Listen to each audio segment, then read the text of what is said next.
Stories with Summi Auntie.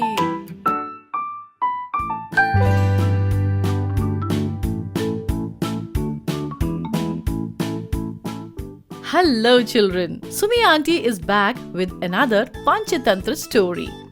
The name of the story is The Stork and the Crab.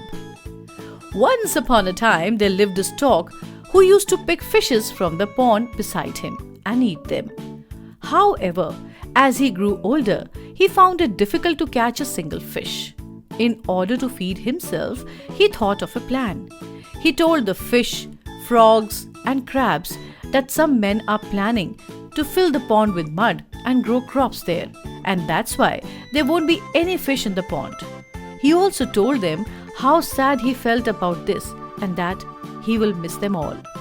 The fish was sad and asked Stork to help them. The stork promised to take all of them to a bigger pond.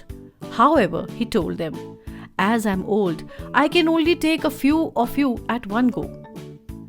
The stork would take the fishes to a rock, kill them and eat them up.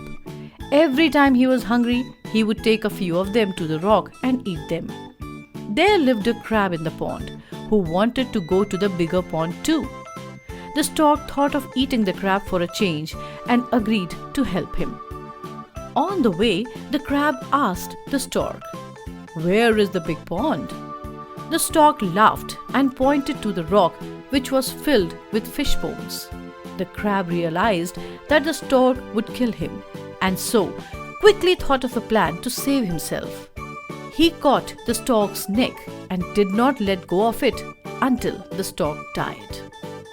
The moral of the story is, always have a presence of mind and act quickly when in danger. Thank you for watching. Subscribe to this channel for more stories.